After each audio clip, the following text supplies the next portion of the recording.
Mzungu hawezi kuruhusu. Hawezi kuruhusu. Na hawezi kuruhusu kivipi? Anatumia viongozi wetu hawa. Anatumia viongozi wetu hawa. Wa Cuba wana teknolojia ya kuua mbu wote.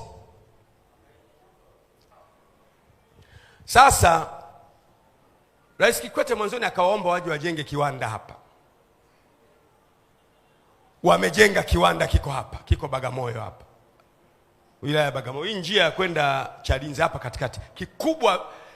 Wanasayansi hawa wanazalisha chemical ambayo unapoichukua chemical hiyo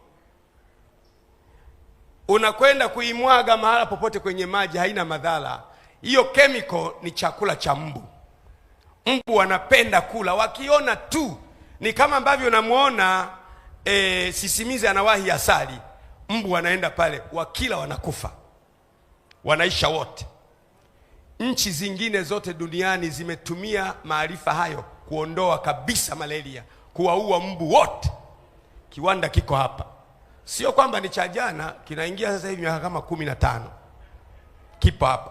Yaani ukikitumia hicho, mbu wanaisha wote na hakuna malaria kabisa. Sasa mzungu atakosa soko la kuuza dawa za malaria. Atauzaje? Malaria kwa sababu namba 1 ugonjwa unaoua watu wengi Tanzania wa kwanza ni malaria. Na mzungu ndiye analeta dawa. Mkiondoa malaria auze wapi? Mimi nikiwa mbunge tumetembea kwenye kiwanda hapa. Kama ingeambiwa tu kila halmashauri zote, halmashauri 183 mnunue dawa, kila halmashauri mwage kwenye eneo lake, mbu kwa heri, hakuna malaria. Mzungu hawezi kuruhusu. Hawezi kuruhusu. Na hawezi kuruhusu kivipi? Anatumia viongozi wetu hawa. Anatumia viongozi wetu hawa. Anaebisha niambie hapa nimumbue. Anatumia hawa. Kwa nini uwe na kiwanda kama halmashauri ikajitutumua kila halmashauri 183 tukaweka mbu wakaisha, hakuna malaria? Kila namba 1 duniani ni malaria. Ndio maana mimi wakati wa corona niligoma mambo ya chanjo. Malaria ambayo inaua kuliko corona, mnatuambia nini? Lakini sisi wa Afrika maskini, kikianza kwa mzungu tu mpo jamani, wazungu wanasema development partners. Na hii ni kwa nini tunatakiwa kuamka? Hii nchi sio mali ya mtu, ni nchi ya Watanzania wote. Amka. Mimi silali, kama unalala ni wewe.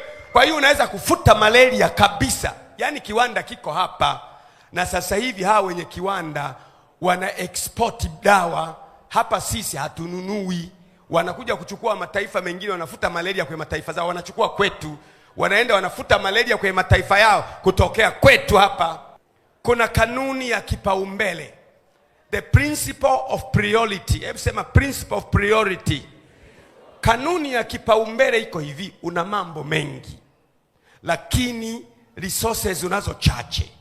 Unaamua kutoa kipaumbele, nini kiwe cha kwanza, nini kiwe cha pili, nini kiwe cha tatu. Ukiondoa malaria, bajeti ya afya inapungua. Ukiamua ile chuma ya Liganga na Mchuchuma ianze kuzalishwa, hautaagiza chuma kutoka nje ya nchi, unaokoa pesa ya kigeni. Madaraja unayojenga ya chuma, unatumia chuma chetu na chuma kingine unapeleka nje ya nchi. Wewe unajua uchumi wewe? Lazima tuendelee. Tanzania sio mali ya mtu, sio mali ya Gwajima, sio mali ya Mwangela, sio mali ya Kikwete, sio mali ya Samia, sio mali ya Gwajima, ni mali ya Watanzania. Lazima Watanzania mwamke. Tanzania ni mali ya Watanzania. Anayesema nakosea hayo mezani hapa, uniambie ni yako. Uniambie ni yako. Tanzania ni mali ya Watanzania. Anayesema nakosea hayo mezani hapa, uniambie ni yako. Uniambie ni yako. Kenya ni mali ya Wakenya. Kongo ni mali ya Wakongo. Rwanda ni mali ya Warwanda. Anaebisha, njoo hapa. Yeremia sura ya 7 mstari wa 16. Neno la Mungu linasema, basi wewe usiwaombee watu hawa, wala usiwapazie sauti yako, wala kuwaombea dua, wala usinisii kwa ajili yao, kwa maana sitakusikiliza. Mstari wa 17, je, huoni wanavyotenda katika miji ya Yuda na katika njia kuu za Yerusalemu? Wachungaji ambao huombea serikali, huombea rais, kuombea si vibaya, lakini unamuombea mtu anayefanya nini? Unamuombea mtu aliyefanya nini? Unamuombea ili kifanyike nini? Kwa sababu bila shaka maneno haya ya Askofu Gwajima umeyasikia, na hakuna Mtanzania asiyejua hali inavyoendelea nchini kwa sasa. Hakuna. Kwa nini? Kwa sababu kiongozi aliyetangulia kuna namna alifanya, kuna namna aliishi, kuna namna aliwafanyia watu wake, alifanya kwa Watanzania. Watanzania wameiweka akilini.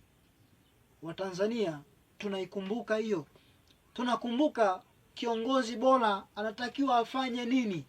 Kiongozi bora anatakiwa aishi vipi na wananchi? Vipaumbele vyake viwe ni nini? Sasa tunaenda wakati huu wa uchaguzi. Wachungaji, maaskofu hukusanyika sio kwa kuonya, sio kukaripia, sio kwamba serikali zetu hazifanye vibaya.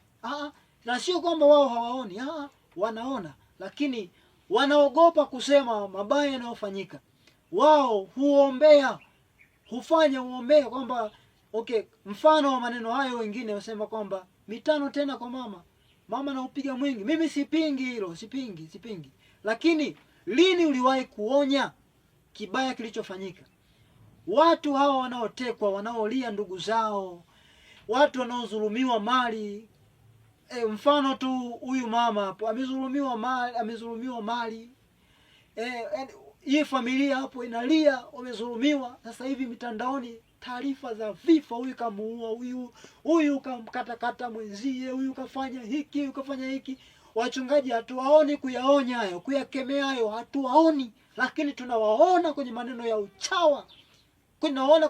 uchawa. Manabii wa kweli, wachungaji wa kweli walionekana kwenye kuonya, hawakuonekana kwenye kusifia. Kwa sababu hata usiposifia mtu anayefanya vizuri, moyo wako wenyewe utaungana naye kusema kwa kweli hongera kwa ile unayofanya.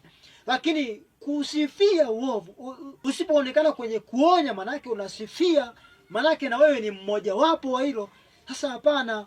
Mimi nasema kwamba wachungaji wa kweli, manabii wa kweli, tujifunze kwenye Biblia. Biblia wewe kiongozi, usisifie kila kitu, onekana kwenye kukaripia. Jambo jema lilofanyika, pongeza jambo jema, lakini yale mengine yanayofanywa vibaya, karipia, onya. Ndio kazi ya mhubiri, kazi ya mtu wa Mungu ni hiyo.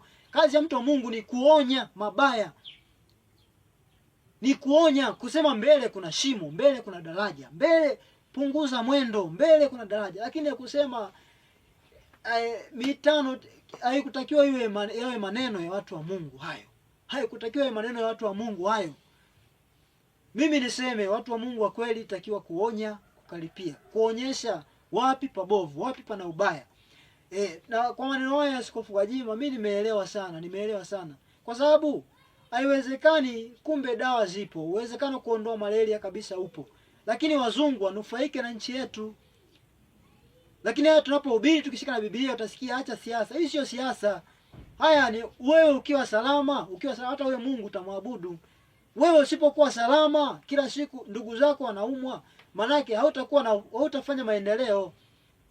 Kwa sababu ya kutibu ndugu zako, utafuta namna, fedha ndogo ambayo umeipata ambayo ingekusaidia wewe, inabidi ende katibu